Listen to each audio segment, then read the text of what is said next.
Bismillahirrahmanirrahim. Assalamualaikum warahmatullahi wabarakatuh. Selamat datang kembali di Conversation, sebuah podcast tentang e-commerce bersama saya Willy Pujo Hidayat. Episode ke-29. Terima kasih untuk teman-teman yang masih setia mendengarkan podcast ini sampai episode ke-29 ini. Ini apresiasi saya yang setinggi-tingginya untuk teman-teman yang sudah berkenan meluangkan waktunya sekitar 20 menitan ya untuk mendengarkan podcast yang gak ada apa-apanya ini.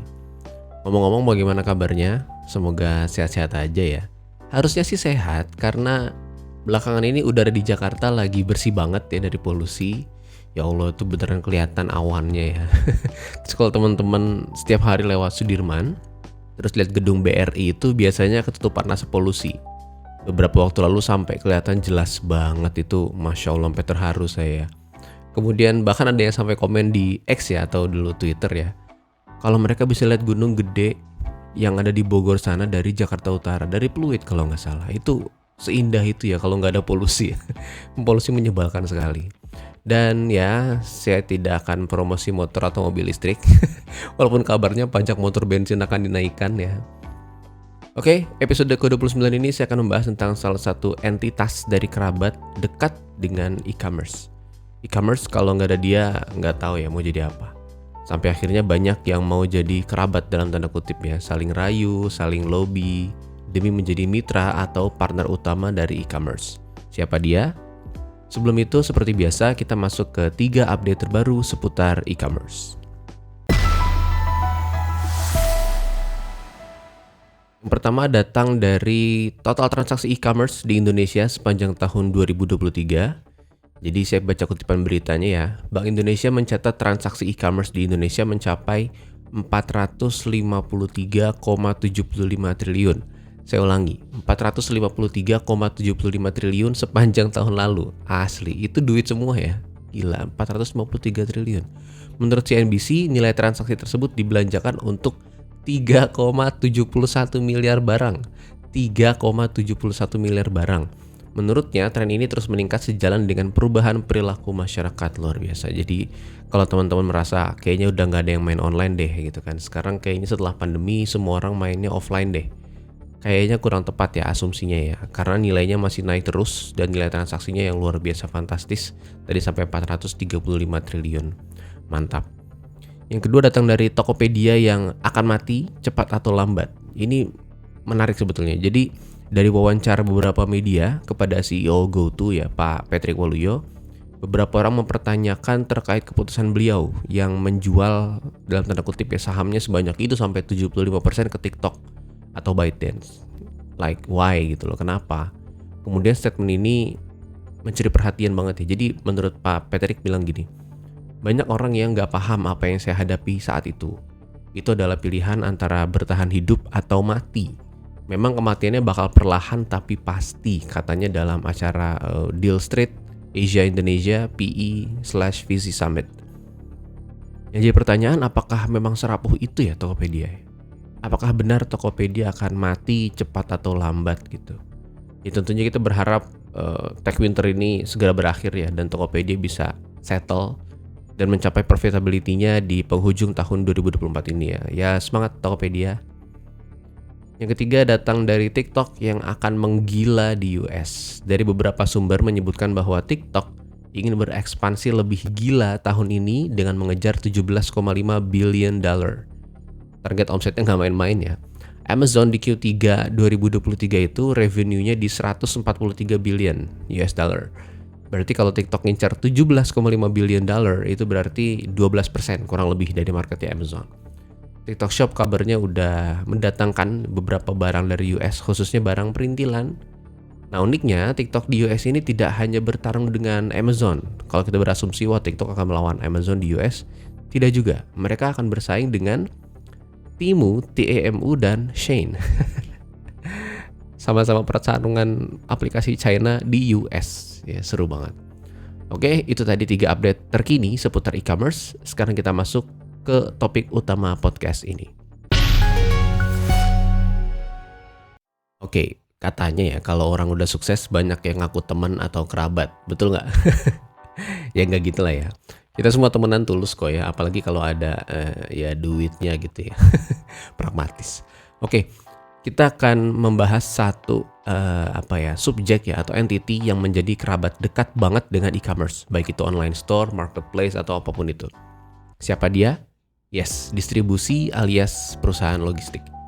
E-commerce gak ada logistik itu kayak ngaku anak skena tapi nggak pakai celana kargo lah, atau nggak ngopi gula aren di cafe lah gitu. Terasa nggak lengkap ya. Logistik dan e-commerce itu mutualisme sekali. Gini. Jadi sekarang kita coba breakdown dulu tentang logistik yang saya maksud. Logistik yang saya maksud adalah perusahaan delivery. Entitas bisnis yang mendeliver atau mengirim barang dari tempat sumber di mana barang itu disimpan ke tempat tujuan. Gini mudahnya ya. Jadi misalkan teman-teman buka toko online di rumah, stok barangnya di rumah, packing juga di rumah, kemudian ada yang beli. Berarti teman-teman harus mengirim barang dari rumah tempat teman-teman memproses barang itu ke tempat yang sudah ditentukan oleh pembeli. Tempatnya di mana aja ya, terlepas dari dia dropshipping atau end user, maka alamat tujuan ini goalnya. Gitu ya, sesimpel itu. Sebuah entitas bisnis yang bertugas untuk mengantar barang pesanan dari tempat penjual ke tempat tujuan. Proses ini bisa lebih kompleks ya kalau teman-teman melakukan transaksi dari luar negeri, misalnya maka harus melalui proses custom atau B2B. Jadi kirim gudang ke warehouse, kemudian nanti ada reverse delivery order gitu atau DO balik, itu lebih ribet lagi dan itu topik yang lain. Intinya batasan masalah kita, batasan masalah udah kayak skripsi, itu hanya pada entitinya. Ya, sekarang kita coba lihat pertumbuhannya dulu. Agak sulit bagi saya menemukan data yang valid ya terkait jumlah paket terkirim sepanjang tahun 2022 atau 2023. Dari beberapa sumber ini cukup beragam ya. Akhirnya kita coba hitung manual aja ya. Saya dapat data dari kata data yang sepertinya cukup representatif. Jadi datanya itu ada 5 ranking perusahaan logistik yang cukup banyak melakukan pengiriman sepanjang tahun 2021. Jadi yang pertama ada GNT, perusahaan logistik dengan volume 2 juta paket per hari. Kemudian JNE 1,6 juta paket per hari. Posisi ketiga ada Si Cepat 1 juta paket per hari. Ninja Express 0,65 juta paket per hari. Dan terakhir SAP di 0,15 juta paket per hari. Kalau di total berarti sehari ada sekitar 5,4 juta paket terkirim. Ini tahun 2021. 5,4 juta paket terkirim setiap hari, yang berarti kalau setahun itu sekitar 1,9 miliar paket. Gila ya. 1,9 miliar paket. Itu artikel dipublish di awal tahun 2021, berarti kurang lebih datanya sekitar tahun 2020. Nah, data menarik lagi ya dari BART ya, Google. Ya memang bukan sumber sih, tapi ya lumayan lah buat gambaran ya. Dari Asosiasi Logistik Indonesia, tahun 2022 itu ada 5,3 miliar paket terkirim. 5,3 miliar paket terkirim. Masih dari sumber yang sama, tahun 2023 ada sekitar 6,8 miliar paket terkirim dari transaksi e-commerce sepanjang tahun 2023. 6,8 miliar paket ya, atau tumbuh sekitar 29%. Nah, ini menarik ya, data dari Kompas emang bilang rata-rata pertumbuhan logistik e-commerce itu sekitar 28-29% per tahun. Ini kalau kita ngitung ala-ala ya, ngitung bodohnya gitu, dari data terkini tahun 2023 dan asumsi kenaikan 28% setiap tahun, estimasi ada 96 miliar paket yang akan terkirim di tahun 2045, luar biasa. Ini kita nggak ngomongin nilai deh, ini triliunan, ini jebol Excel saya kalau ngitungin ini ya. Saya juga nggak bisa bacanya, banyak banget. Dengan miliaran paket terkirim ini setiap tahunnya ya, apakah itu bukan kue yang gede banget ya bagi para pebisnis? Nggak heran kalau mungkin kita lihat ada bermunculan perusahaan atau startup ekspedisi baru yang nggak pernah denger tapi ada mobil boxnya gitu. Ya wajar, karena memang kuenya sebesar itu dan itu hanya transaksi e-commerce doang loh. Jadi nilai ini terlihat eksponensial dan sejajar dengan pertumbuhan transaksi e-commerce di Indonesia. Nah, karena cukup banyak perusahaan logistik yang terdaftar di Asperindo aja ya, atau Asosiasi Perusahaan Jasa Pengiriman Ekspres Pos dan Logistik di Indonesia aja itu ada 150. Ada datanya ya, kayak lagi dari BART Google ya, yang mungkin bisa dipercaya boleh enggak datanya. Yang terdaftar di Kementerian Perdagangan ada sekitar 10.000 lebih perusahaan. Jadi memang cukup banyak dan persaingannya ini semakin ketat. Akhirnya banyak perusahaan yang coba berlomba dengan adu model bisnis ya untuk bisa bersaing gitu. Nanti kalau kita breakdown, ternyata logistik itu berdasarkan rute pengirimannya ada beberapa kategori, yaitu ada first mile, mid mile, dan last mile. Jadi ada yang bagian jemput dari toko ke gudang ya, yaitu first mile. Kemudian ada yang dari gudang Jakarta ke gudang Makassar gitu, misalkan lewat pesawat, itu namanya mid mile. Terus lanjut kurir dari gudang Makassar itu tadi ke rumah pembeli. Nah, itu namanya last mile. Contoh mudahnya gitu ya kurang lebih ya. Ada first, ada mid, ada last. Kalau berdasarkan pola pengantaran, juga ada beberapa kategori, yaitu hub and spoke atau point to point. Jadi kalau hub and spoke ini teman-teman bayangin misalkan teman-teman jualan snack di rumah, terus ada 5 orang yang pesan dari GoFood. Nah, itu akan ada 5 kurir yang berbeda untuk mengantar ke 5 tujuan yang berbeda juga. Bayangin ya, itu namanya hub and spoke. Ada lagi point to point. Nah, ini biasanya dilakukan sama kurir ekspedisi. Jadi jemput barang dari satu sumber gitu ke banyak tujuan. Kalau dibikin maps, yang point to point itu lebih ruwet ya, karena dia banyak tujuan pengiriman yang dikirim oleh satu orang. Nah, kalau teman-teman lihat abang-abang ekspedisi yang bawa paket banyak banget itu di motornya, nah itu point to point namanya. Kalau teman-teman pesan GoFood, nah itu hub and spoke. Oke. Jadi mungkin terlihat sederhana ya, tapi ternyata cukup kompleks juga proses pengiriman barang dari kita pesan sampai akhirnya bisa kita terima. Peran logistik di e-commerce ini emang nggak main-main ya, penting banget. Makanya podcast ini saya kasih judul Kerabat Dekat E-commerce. Karena biarpun terkesan cuma nganter doang dalam tanda kutip, ternyata proses di balik itu cukup kompleks dan ribet banget. Kalau teman-teman boleh lihat foto ya di kondisi DC Cakung ya, silahkan cari di Google. Itu fotonya luar biasa ruwet banget ya. Bayangin ada jutaan paket yang keluar masuk setiap hari, kemudian disortir berdasarkan layanan, apakah ada yang same day, ada yang express, kargo dan segala macam. Itu kompleks banget dan banyak banget paketnya. Sedangkan kita berharap paket kita sampai ke kita dengan selamat sesaat setelah melakukan pemesanan. Jadi di tengah kerumitan itu ada pelanggan ya, mungkin saya, mungkin teman-teman juga yang berharap paketnya sampai secepat-cepatnya dengan selamat, nggak rusak, nggak hancur gitu ya. Akibatnya muncul klasifikasi pengiriman berdasarkan seberapa cepat sih barang itu dikirim, dari instan, same day, express, reguler, kargo dan segala macam. Tapi tentunya klasifikasi itu juga dibedakan berdasarkan harga tentunya ya. Jadi ada layanan, ada harga. Nah, ini data menarik dari Paxel atau Paxel yang saya dapat di internet ya. Jadi tentang seberapa besar sih keinginan pelanggan untuk membayar supaya barangnya sampai. Nah, ini menarik. Dari tahun 2018, posisi pertama itu 28% pelanggan berharap atau berekspektasi kalau paket mereka akan sampai dalam 5-3 hari. Itu wajar ya. Artinya ya paketnya sampai bakal kapan nih, 3-5 hari ya oke lah gitu. Dan cuma 8% dari mereka yang berkenan untuk membayar layanan tersebut. Di sisi lain, 10% dari mereka berharap kalau paketnya sampai di hari yang sama. Dan 40% yang berkenan membayar untuk mendapatkan barang mereka di hari yang sama. Jadi mudahnya gini, ada 40% orang yang bersedia membayar supaya barang mereka sampai di hari yang sama, di saat 10% yang lainnya nggak expect. Atau nggak apa-apa lah sampai 3-5 hari juga nggak apa-apa gitu. Itu data tahun 2018. Setelah pandemi ya, lagi-lagi pandemi. Gara-gara pandemi ini menjadi katalisator perubahan nih. Jadi bahkan juga untuk meningkatkan ekspektasi terhadap pengiriman paket. Data dari Statista tahun 2022, Global Expectation Delivery, sekarang hampir 40% berharap sampai dalam 24 jam, bayangin. Mungkin kalau kita same day ya, dan 20% bilang kalau bisa kurang dari 2 jam. Seru banget ya, jadi industri pengiriman ini atau delivery ini semakin tertantang untuk memenuhi kebutuhan customer yang semakin tidak sabaran ini. Nah, melihat marketnya yang besar dan ekspektasi pelanggan yang semakin cepat dan agresif ini, tentunya sebagai pebisnis kita melihat ada peluang di sini gitu ya. Ibaratnya gini deh, misalkan saya CEO Tokopedia gitu. Kemudian setiap bulan ada atau setiap quarter gitu laporan ya. Saya lihat data pengiriman yang dilakukan oleh jasa ekspedisi tertentu. Misal JNE gitu. Wah, gede banget ya. Terus wah, ini JNE ternyata dapat kuenya besar juga ya dari pengiriman kita ya. Kenapa kita nggak bikin sendiri aja gitu. Atau misalkan di-trigger dari hal-hal yang mungkin kurang menyenangkan. Jadi wah, ini kita dapat banyak komplain nih dari pengiriman nggak tepat waktu gitu kan, dari jasa ekspedisi X gitu misalkan. Udahlah, kita bikin sendiri aja gitu. Bisa juga kan. Nah, dan hal seperti itu cukup lumrah terjadi di e-commerce. Bukan hanya marketplace, namun juga e-commerce based business atau online store. Contohnya adalah Shopee. Shopee itu punya SPX. Pasti teman-teman yang cari gratis ongkir kenal dengan layanan ini ya. Tertempel di resi paket itu SPX gitu. SPX itu Shopee Express, layanan in-house delivery dari Shopee.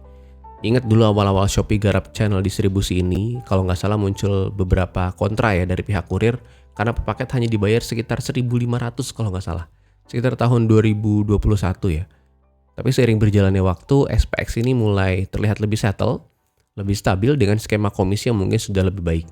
Di Thailand, Shopee Express ini bisa generate keuntungan ya, atau profit sampai 932 juta baht atau sekitar 400 miliar sepanjang tahun 2023.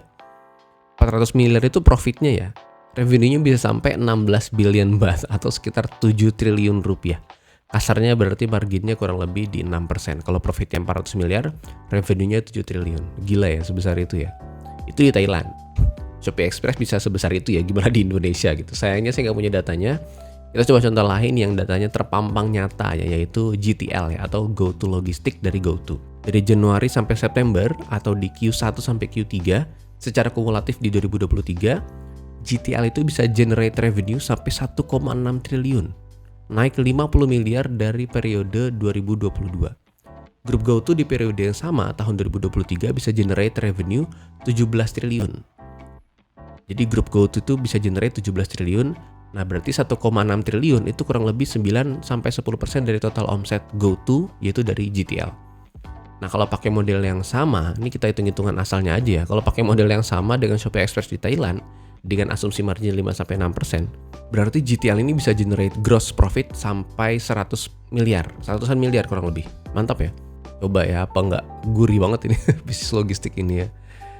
Kemudian kita masuk ke inovasi. Nah, sekarang kita keluar sebentar ya. Ngelihat gimana lagi-lagi kiblat e-commerce seluruh dunia. Kita lihat Amazon mengelola delivery ini di level yang, wah ini udah level sultan ya. Jadi Amazon ini melihat logistik dari sudut pandang yang cukup ekstrim menurut saya. Jadi dia melihat dari sudut pandang customer dan tentunya cuan ya, alias margin. Ya lagi ya, opportunity Amazon itu dari margin bisnis lain. Your margin is my opportunity gitu. Jadi sebelum Amazon punya layanan Amazon Prime dengan pengiriman sendiri, Amazon itu pakai UPS. Bisa dibilang cukup intens bahkan ya. Namun dalam beberapa kesempatan dan dalam tanda kutip gosip yang beredar, ada satu dan lain hal sampai akhirnya Amazon memutuskan untuk membuat layanan logistiknya sendiri. Beberapa gosip ya, diantaranya yaitu supaya Amazon punya kontrol penuh terhadap keseluruhan proses termasuk delivery dan sampai ke pelanggan. Jadi mereka memang fokusnya itu ke end user experience, jadi supaya bisa dikontrol semuanya. Kan kalau beda perusahaan ya gimana bisa ngontrolnya, nggak bisa gitu ya. Jadi customer oriented lah yang membuat Amazon berpikir untuk membuat layanan logistiknya sendiri. Namun dari sudut pandang yang lain, nah ini menarik, khususnya dari Washington Post, bilang kalau alasan kenapa Amazon meninggalkan UPS adalah karena Amazon melihat cuan yang besar dari apa yang didapat oleh UPS. Jadi Amazon mempelajari apa yang dilakukan oleh UPS. Oh, dia kirim ke daerah ini. Oh, daerahnya padat penduduk, ramai pengiriman. Wah, ongkirnya sama tapi cost-nya bisa sekalian. Wah, cuan nih. Akhirnya dari yang awalnya eksekutif UPS itu sering ngobrol, ya sering buka-bukaan data ke eksekutifnya Amazon. Pas dengar kabar kalau Amazon mau buka sendiri, mulai agak dikip tuh ya. Seru banget ya. Nah, dari situ awal inovasi gila yang dilakukan oleh Amazon. Beberapa inovasi yang dilakukan Amazon terbilang cukup masif ya, itu adalah kecepatan pengiriman. Jadi sejak tahun 2005, sejak Amazon bikin delivery-nya sendiri, komitmen itu secepat-cepatnya sampai ke customer. Di tahun itu dia janji kirim 2 days delivery, itu gila banget, 2005. Saat itu belum ada kompetitor yang bisa melakukan itu. Jadi Amazon dengan komitmennya membahagiakan customer, dihajar juga itu ya, 2 days shipment, luar biasa. Dan sampai tahun 2019, Amazon mengklaim sudah mengirim 1,8 miliar paket setahun melalui layanan same day, next day delivery across US. US itu lumayan luas ya, ibaratnya mungkin kalau di Indonesia pesan di Sulawesi dari Jakarta gitu, itu paket next day dihajar juga sama Amazon gitu.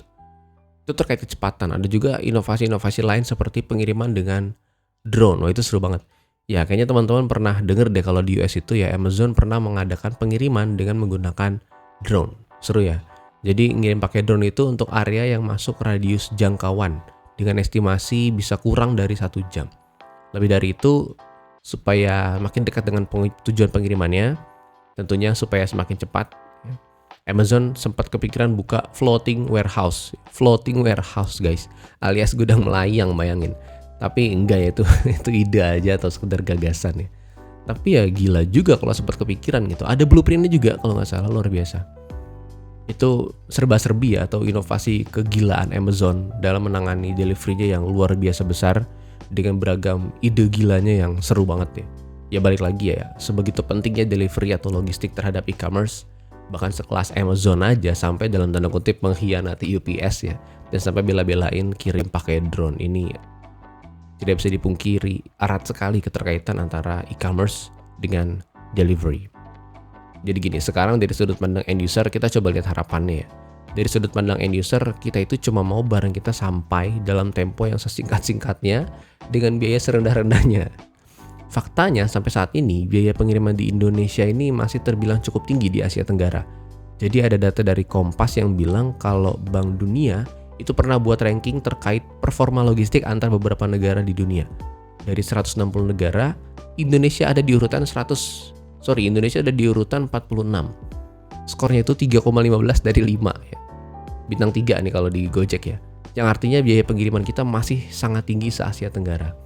Bahkan berita terakhir dari business.com ya, update dari World Trade Organization yang 2018 di posisi 46, tahun 2023 kita ada di posisi 63, malah jeblok lagi ya. Kutipannya gini. Biaya kirim komoditas dari Pulau Seram ke Surabaya sebesar 60 juta per kontainer.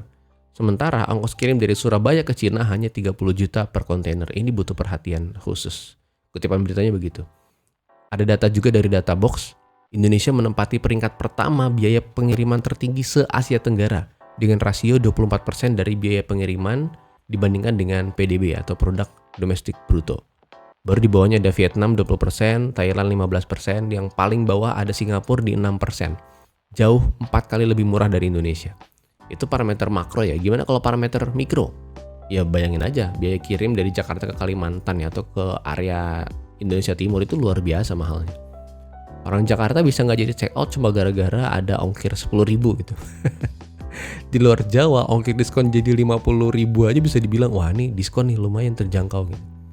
Jadi ya pemerataan atau demokratisasi pengiriman ini bisa jadi hal yang cukup krusial untuk didiskusikan di level pemerintah daerah mungkin bahkan sampai pemerintah pusat ya. Bahkan mungkin teman-teman pebisnis atau startup ini juga bisa bahu-membahu ya mendemokratisasi pengiriman ini. Kalau logistiknya bisa terjangkau, bukan nggak mungkin ya GMV atau transaksi di e-commerce itu bisa lebih besar lagi. So good luck ya. Oke, itu aja topik obrolan kita hari ini terkait kerabat dekat e-commerce ya, yaitu logistik. Di mana logistik ini berperan sangat penting dalam e-commerce terkait end user experience dan revenue stream menuju profitability. Pemerataan juga masih menjadi PR besar yang harus sama-sama diintervensi oleh banyak stakeholder ya, di banyak lapisan, baik itu di pemerintahan maupun di swasta. Oke, itu aja. Semoga bermanfaat. Terima kasih sudah mendengarkan episode ini. Dan jangan lupa di-share episodenya sekiranya menurut teman-teman episode ini menarik. Sampai jumpa di episode selanjutnya. Terima kasih. Wassalamualaikum warahmatullahi wabarakatuh.